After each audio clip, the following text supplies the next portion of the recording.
Hello प्यारे दोस्तों, आज हम आप लोग को क्लास 11 का आपका जो पहला लेसन मैथ का है, आज हम उसको पढ़ाएंगे जो आपका पाठ का नाम है समुच्चय सेट, जिसको बोलते हैं सेट में समुच्चय होता है। तो आप सबसे पहले जब समुच्चय जो आपका पाठ का नाम है तो सबसे पहले सोचिए समुच्चय क्या होता है। What is set? सेट समुच्चय क्या होता है? तो किसी भी वस्तु का सुपरिभाषित संग्रह अगर जो हम ले लें तो वही आपका क्या कहलाएगा? समुच्चय कहलाएगा। क्या कहलाएगा? समुच्चय। किसी भी चीज को अगर जो सुपरिभाषित होना चाहिए और जो संग्रह लेना चाहिए उसमें कुछ गुण होना चाहिए तो वही आपका क्या कहलाएगा? समुच्चय कहलाएगा। जैसे आप देखिए, जैसे मान लीजिए जो समुच्चय होता है उसको हम क्या करते हैं, अंग्रेजी के कैपिटल अक्षर से क्या करते हैं, व्यक्त करते हैं। और जो उसमें अवयव होते हैं उसमें अंग्रेजी के क्या करते हैं, छोटे लेटर से क्या करते हैं, व्यक्त करते हैं। मान लीजिए आप पहले समझिए, मान लीजिए आपके पास कोई समुच्चय क्या है, ए है। क्या है? ए है। ए बराबर आप ले लीजिए ए ई आई ओ यू। तो यह भी आपका क्या है? समुच्चय है। तो भाई आप कहेंगे समुच्चय है ए आई ओ यू, भाई ए के बाद ई तो आता नहीं है, ए के बाद बी आता है, ये तो सुपरिभाषित तो है नहीं। है क्यों नहीं है? देखिए स्वरों का समुच्चय, अंग्रेजी वर्णमाला का आपका जो स्वर होता है ए ई आई ओ यू, ये आपका क्या है? स्वरों का समुच्चय है। तो ये आपका क्या परिभाषित हो गया कि नहीं? समझ में आ गया? दूसरा देखिए, मान लीजिए कोई दूसरा आपका समुच्चय बी है।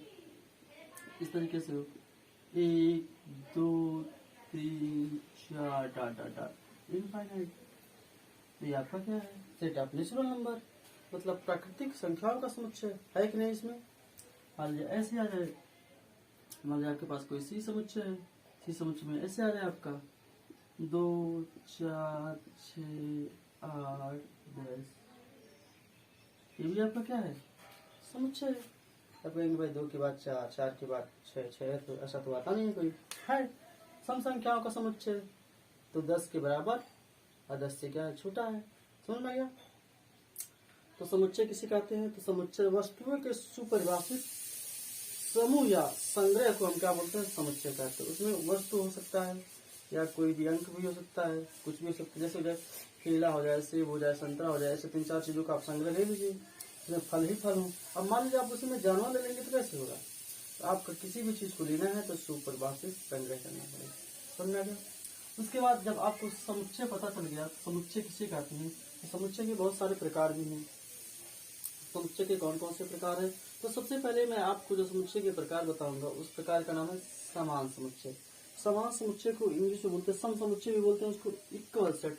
तो सबसे पहले मैं आपको समुच्चय बताऊंगा, उस समुच्चय का क्या नाम रहेगा? Equal set. देख लीजिए इक्वल सेट। इक्वल सेट्स क्या होते हैं? समान समुच्चय क्या होता है? यदि मान लीजिए आपके पास दो समुच्चय है, मान लीजिए ए और दूसरा क्या आपका बी। आपके पास ए और बी क्या है? दो समुच्चय है। ए का प्रत्येक अवयव किसमें होना चाहिए? बी में होना चाहिए। बी का प्रत्येक अवयव किसमें होना चाहिए? ए में होना चाहिए। यानी ए का प्रत्येक अवयव किसमें? बी में, और बी का प्रत्येक अवयव किसमें होना चाहिए? ए में होना चाहिए। तो ए एक दूसरे का कहलाएंगे समान समुच्चय। जैसे मान लीजिए आपके पास 1 2 3 4, ये हो गया। उसके बाद आपके पास ऐसे 2 3 4 1। तो देखेंगे आप समुच्चय ए और समुच्चय बी समान होंगे। क्यों? क्योंकि 1 2 3 4, 1 2 3 4, मतलब जो अवयव इसमें है वही अवयव किसमें है? इसमें है। तो ए और बी क्या कहलाएंगे? समान समुच्चय। समझ में आ गया? तो कोई पूछेगा समान समुच्चय किसे कहते हैं? ए और बी क्या है? दो समुच्चय है, और ए का प्रत्येक अवयव किसमें होना चाहिए? बी में होना चाहिए, और बी का प्रत्येक अवयव किसमें होना चाहिए? ए में होना चाहिए। तो ए और बी क्या कहलाएंगे? समान समुच्चय। जैसे मान लीजिए दो भाई हैं, राम और श्याम, उनके पास भी एक फैमिली है। तो श्याम की जो फैमिली होगी, माता पिता मान लीजिए उसके भाई जो होंगे श्याम के अंतर्गत आएंगे। जो राम के जो माता पिता होंगे वो भी तो वही होंगे, तो एक दूसरे के समान होंगे। क्यों? क्योंकि जो राम में होगा वही क्या होगा? श्याम में होगा। समझ में गया? कोई पूछेगा इक्वल सेट किसे कहते हैं? तो क्या बताएंगे? ए का ऐसा कोई सेट, ए और बी दो सेट है, ए का प्रत्येक अवयव किसमें हो? बी में हो, और बी का प्रत्येक अवयव किसमें हो? ए में हो। तो ए और बी आपस में क्या कहलाएंगे? समान समुच्चय। समझ में गया? उसके बाद आपका जो समुच्चय आएगा वह मान लीजिए एकल समुच्चय। एकल समुच्चय। दूसरा आपका क्या है? एकल समुच्चय। एकल समुच्चय को हम अंग्रेजी में बोलते हैं सिंगलटन सेट। क्या बोलते हैं? Singleton set. Singleton SINGLETION set.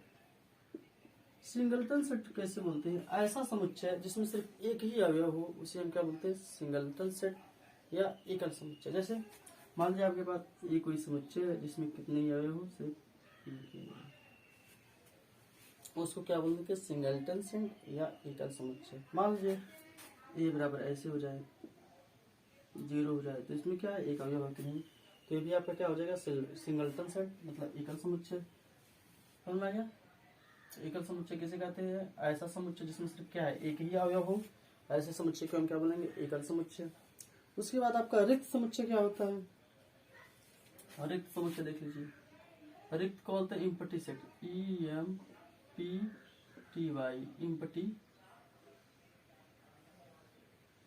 Empty set क्या होता है? ऐसा सेट, इम्पटी सेट को ऐसा सेट जिसमें कोई अवयव ना हो उसे हम क्या बोलेंगे? Empty set. समझ में गया? ऐसा समुच्चय जिसमें कोई अवयव ना हो उसे हम क्या बोलते हैं? Empty set. मान लीजिए ऐसा ही आपका क्या है? कोई समुच्चय है, इस समुच्चय में आप देख लीजिए कोई अवयव नहीं है, तो इस समुच्चय को हम क्या बोलेंगे? Empty set. समझ में गया?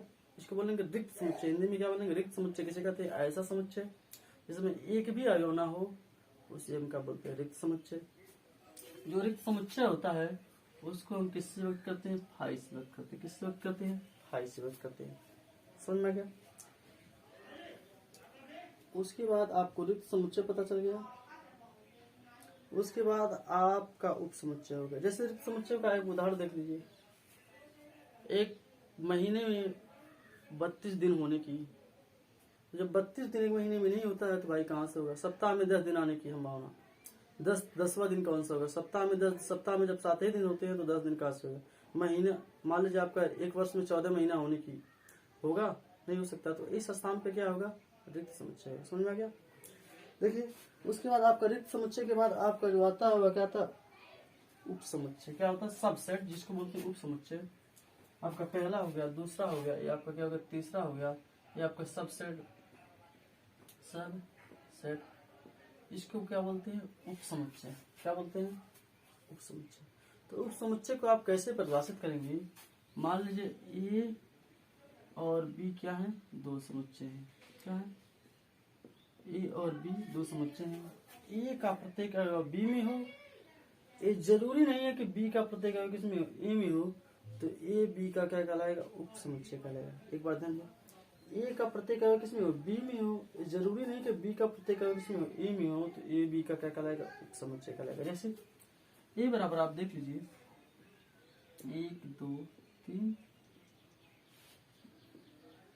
1 2 3 4 हो गया। तो देखेंगे ए का प्रत्येक अवयव किसमें हो? बी में हो, और बी का प्रत्येक अवयव ए में नहीं है। 4 जो है वह ए में नहीं है, तो ए बी का क्या कहलाएगा? सबसेट मतलब उप समुच्चय कहलाएगा। तो इसको परिभाषित करने के ए सबसेट आप क्या करेंगे? बी से क्या कर देंगे? हम इसको परिभाषित करने क्या कर देंगे? ए सबसेट आप क्या कर देंगे? बी से क्या कर देंगे? समझ में आया?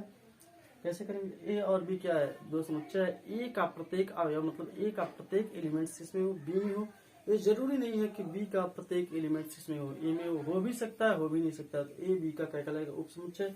उप समुच्चय को सब इंग्लिश में सबसेट बोलते हैं, और ए उप समुच्चय भी। इस तरीके से हम क्या करते हैं? इसको परिभाषित करते हैं। समझ में आएगा? उसके बाद मान लीजिए अगर भी कोई कह दे, मान लीजिए आपके पास एक समुच्चय है ए बराबर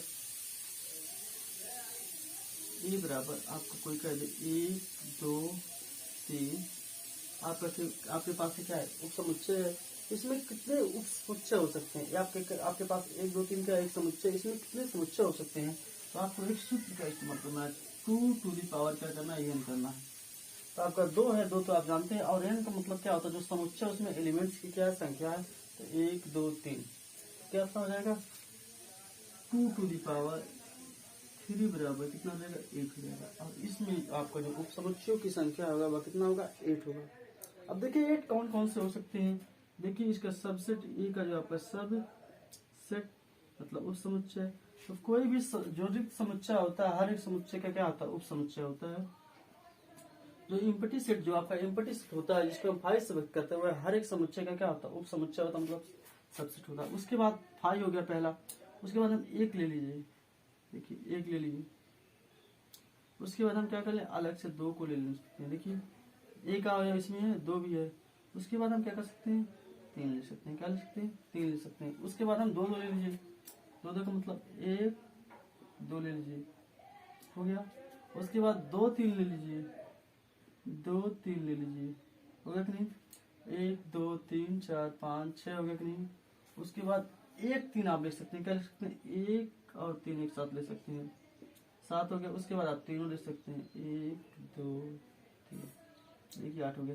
1 2 3 4 5 6 7 8। इसका मतलब ये हो गया कि अगर समुच्चय में कितने हैं, 3 अवयव हैं, तो उप समुच्चयों की संख्या कितनी होगी, 8। जो इम्पटी सेट होता है, हर एक सेट का क्या होता है, सब सेट होता है। और जो हर एक सेट स्वयं का क्या होता है, सब सेट होता है। देखिए 1 2 3 ये आपका क्या है, सेट है, और स्वयं का एक भी क्या, सब सेट है। समझ में आ गया।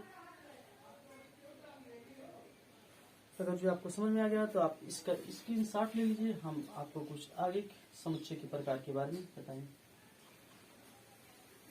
आपको 1 2 3 4 समुच्चय आपको बता दिए। अब देखिए आप 5वां समुच्चय आपका क्या होगा। 5वां समुच्चय जो आपका है, उस समुच्चय का क्या नाम है,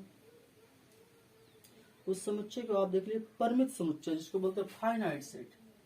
अब फाइनाइट क्या होता है भाई, परिमित क्या होता है। फाइनाइट जैसे नाम से ही पता है, या फिर ये नहीं आई कि फाइनाइट मीन्स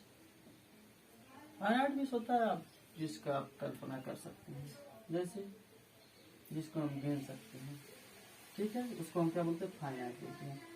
परिमित समुच्चय ऐसा समुच्चय जिन समुच्चय के अवयवों को हम क्या कर सकते हैं, काउंट कर सकते हैं, उनको हम क्या कर सकते हैं, परिमित समुच्चय कर सकते हैं, फाइनाइट सेट। जैसे देख लीजिए परिमित समुच्चय, परिमित समुच्चय जिसको आप अंग्रेजी में बोलते हैं फाइनाइट सेट।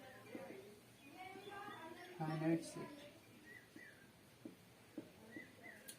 ऐसा समुच्चय जिसके अवयवों को हम गिन सकते हैं, उसको हम क्या बोलेंगे, फाइनाइट सेट। देख लीजिए पहला मान लीजिए समुच्चय आपका अंग्रेजी वर्णमाला में अक्षरों का समुच्चय। तो भाई अंग्रेजी वर्णमाला में अक्षरों का समुच्चय आपको पता है कि भाई कितनी है, ए से लेकर के कितनी है, जेड तक है। ए से लेकर के जेड तक है, तो भाई 26 अक्षर है, तो इसको हम गिन सकते हैं। दूसरा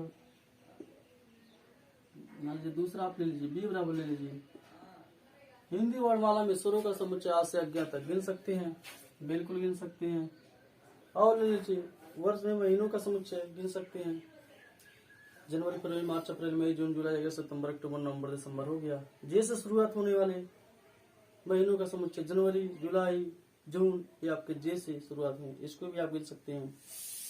तो ऐसे समुच्चय को हम क्या बोलेंगे, फाइनाइट सेट। जैसे विद्यालय में बच्चों का समुच्चय, तो विद्यालय में बच्चों का समुच्चय तो हम गिन सकते हैं भाई। विद्यालय में कक्षाओं का समुच्चय, तो ऐसे इन सब चीजों को हम क्या कर सकते हैं, गिन सकते हैं। तो ऐसे सेट को हम क्या बोलेंगे, फाइनाइट सेट। कोई पूछेगा फाइनाइट सेट क्या, व्हाट इज फाइनाइट सेट। तो ऐसा सेट जिसके अवयवों को, जिसके एलिमेंट्स को हम गिन सकते हैं, उसको हम क्या बोलेंगे, फाइनाइट सेट। समझ में गया। उसके बाद आपका 5वां हो गया। 6वां हो गया आ जाएगा इनफाइनाइट सेट। 6वां आप देख लीजिए, infinite set. Infinite set, infinite का मतलब क्या होता है, अपरिमित समुच्चय उसको हिंदी में बोलते हैं। इनफाइनाइट सेट होता है जिसके अवयवों को हम गिन नहीं सकते हैं, उन्हें हम क्या बोलेंगे, इनफाइनाइट सेट्स। समझ में गया। देखिए इनफाइनाइट सेट्स को हम कैसे पहचान करेंगे। मान लीजिए आपके पास कोई समुच्चय है ए, तो सेट ऑफ नेचुरल नंबर, प्राकृतिक संख्याओं का समुच्चय। तो प्राकृतिक संख्याओं के अंतर्गत भाई 1 से लेकर के जितनी भी गिनतियां सभी के सभी क्या है, प्राकृतिक संख्या है। तो भाई कोई कह देगा जो हम तो गिन लेंगे 1 से 100 तक गिन लेंगे, तो 1000 तक गिन लेंगे, करोड़ तक गिन लेंगे, तो करोड़ से भी आगे, इसलिए हम प्राकृतिक संख्याओं को हम गिन नहीं सकते। इसलिए जो आपका सेट होगा वह आपका इनफाइनाइट सेट होगा, अपरिमित समुच्चय होगा। उसके बाद प्राकृतिक संख्याओं का संख्या, पूर्ण संख्याओं का समुच्चय, विश्व में खतरनाक जानवरों का समुच्चय। तो विश्व में खतरनाक इतने बहुत सारे जानवर हैं, तो उनको हम थोड़े ना गिन पाएंगे। उसके बाद परिमेय संख्याओं का संख्या, पूर्ण संख्याओं का समुच्चय, इन सभी चीजों को हम क्या कर सकते हैं, गिन नहीं सकते ना। विश्व में लेखकों का समुच्चय, तो ऐसे विश्व में बहुत सारे लेखक हैं, पैदा हो रहे हैं, मर रहे हैं, जी रहे हैं, तो उन संख्याओं को हम क्या कर सकते हैं, गिन नहीं सकते। तो ऐसे ही समुच्चय को हम क्या बोलेंगे, इनफाइनाइट से। समझेंगे अपरिमित समुच्चय। तो परिमित अपरिमित आपको समझ में आ गया होगा। जो गिने जा सके, गिने ना जा सके, जिसको हम गिन सकते हैं उन्हें क्या बोलेंगे, परिमित बोलेंगे। जिसको नहीं गिन सकते उन्हें हम क्या बोलेंगे, अपरिमित बोलेंगे। समझ में आ गया।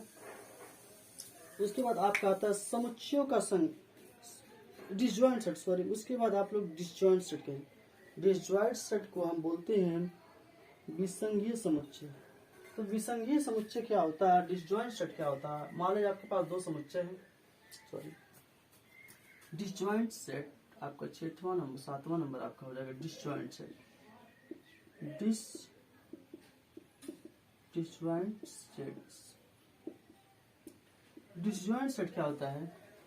तो मान लीजिए आपके पास दो समुच्चय ए और बी क्या है, दो समुच्चय हैं। समुच्चय ए का कोई अवयव समुच्चय बी के कोई अवयव से क्या करता है, मेल नहीं खाता। मतलब ना समुच्चय ए का कोई अवयव बी में है, ना समुच्चय बी का कोई अवयव क्या है, ए में है। तो ए और बी क्या कहलाएंगे, विसंगीय समुच्चय।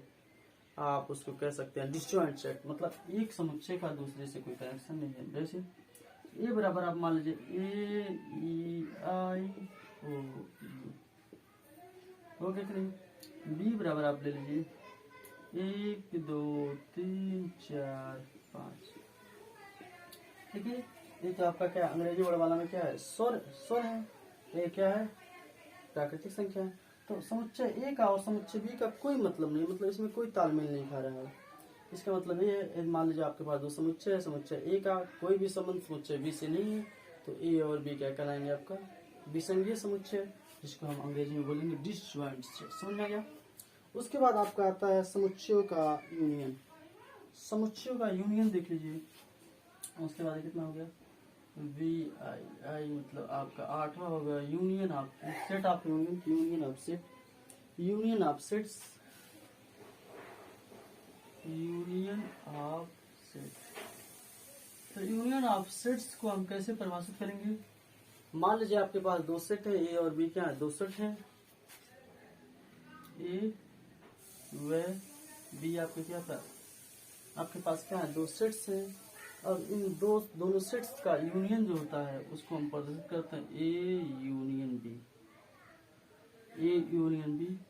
तो ए यूनियन बी के अंतर्गत सभी आपके अवयव आएंगे जो ए बी में होंगे और बी में भी होंगे। जो ए में होंगे, बी में, जो दोनों में होंगे उसको सिर्फ एक ही बार लिखेंगे, नहीं तो हम सारे अवयव को क्या कर देंगे, लिख देंगे। जैसे देखिए यहाँ पे ए और बी क्या है, दो समुच्चय है ना। तो ए बराबर क्या है, ए ई आई ओ यू है, और बी बराबर क्या है, 1 2 3 4 5 है। तो इसका यूनियन देख लीजिए, ए ई आई ओ यू हो गया। उसके बाद इसका यूनियन का प्रतीक है 1 2 3 4 5, हो गया कि नहीं। इसको आप मिलाएंगे, ए ई आई ओ यू 1 2 3 4 5। ये आपका क्या होगा, ए यूनियन क्या हो गया, बी हो गया। मान लीजिए दूसरा आपके पास बी बराबर मान लीजिए 1 2 3 4 हो गया, और सी बराबर आपका क्या हो जाए 1 3 5 हो गया, हो गया नहीं। देखिए तो बी यूनियन सी बराबर हो जाएगा, तो पहले आप दोनों का मान रख लीजिए, ये हो गया। उसके बाद फिर इसका मान रख लीजिए 1 3 5। देखिए यूनियन का मतलब जो दोनों में हो उसको भी लेना है, जो नहीं है उसको भी लेना है। तो 1 2 हो गया, 3 दोनों में, इसको भी लिख लीजिए, 4 लिख लीजिए, 5 लिख लीजिए। तो आपको समझ में आ गया यूनियन सेट क्या होता है। ए और बी क्या है, दो सेट हैं, तो उसका जो यूनियन होता है ए यूनियन बी, इस तरीके से लिखते हैं। यूनियन का मतलब क्या होगा कि जो दोनों में है उसको भी लेना है, जो नहीं है उसको भी लेना है। मान लीजिए ये आपका एक सेट यहाँ पे, दूसरा सेट यहाँ पे, देखिए दोनों को हम ले लिए हैं, ए आई ओ यू 1 2 3 4 5 दोनों का हो गया। उसके बाद देखिए बी बराबर क्या है 1 2 3 4 5, 1 2 3, सी बराबर क्या है 1 2 3 है। तो जो दोनों में कॉमन है उसको भी लिया गया, जो नहीं कॉमन है उसको भी लिया गया। देखिए 1 और 3 कॉमन है, देखिए और 3 2 नहीं कॉमन है, 4 भी नहीं कॉमन है, 5 ले लिया गया है। इसको हम क्या बोलते हैं, ए यूनियन बी। समझ में आया। यूनियन की बात आता है आपका इंटरसेक्शन। इंटरसेक्शन का मतलब ये होता है ए और बी क्या है, दो समुच्चय हैं, उसका इंटरसेक्शन ए इंटरसेक्शन बी होगा, उसमें वही अवयव आएंगे जो दोनों में क्या होंगे, कॉमन होंगे। देखिए इसका आप इसकी इंसर्ट लेना चाहते हैं तो ले लीजिए। चलिए आप लोग पढ़िए और उसके बाद समझिए, उसके बाद तब आप बुक लीजिए, उसके बाद सवालों को सॉल्व कीजिए। आपके हम सवालों के बारे में बताएंगे जब भी आपका समुच्चय के प्रकार समाप्त हो जाएगा, उसके बाद आपको मैं सवाल के बारे में बताऊंगा।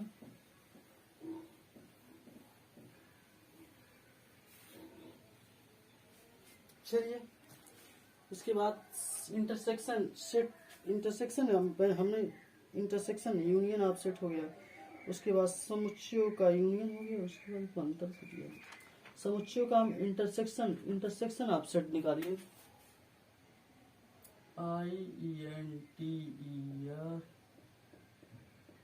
Intersection of sets. Intersection of sets का मतलब ये हो गया ऐसा समुच्चय,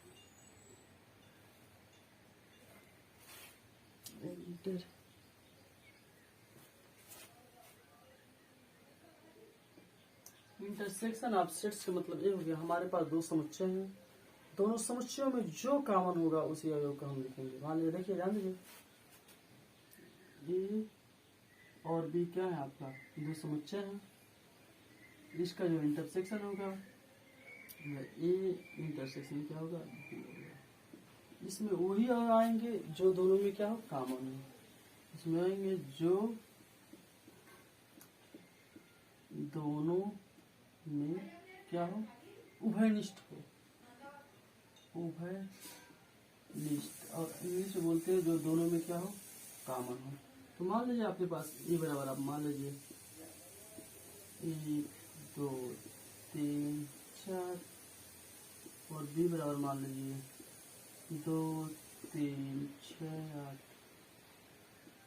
इसका इंटरसेक्शन भी देख लीजिए, ए इंटरसेक्शन बी बराबर आपका हो जाएगा 1 2 3 4 हो गया।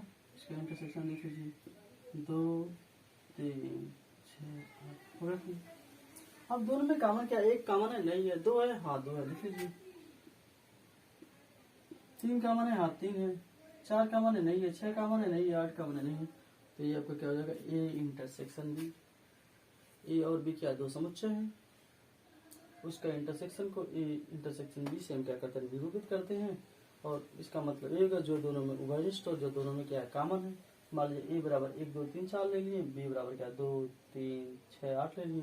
तो दोनों में देखेंगे 2 और 3 कॉमन है, इसलिए 2 और 3 को क्या करेंगे, समझ में आ गया, समझ में आ गया।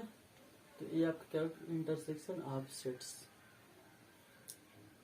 उसके बाद देख लीजिएगा जो 11 का जो आपका पर्सनालिटी नंबर पहला है वह इतनी ही चीजों पर क्या है निर्भर है, ठीक है, इससे कम ही आपके लगेंगे। तो आप पहला पर्सनालिटी को आपको कल बताइएगा, ठीक है। अगर ये वीडियो आपको अच्छा लगा हो तो चैनल को लाइक कीजिए, सब्सक्राइब कीजिए, ठीक है, और बेल आइकन को दबा दीजिए ताकि जैसे नोटिफिकेशन, जैसे हम वीडियो को अपलोड करें नोटिफिकेशन आप पर क्या हो जाए, जा रही है।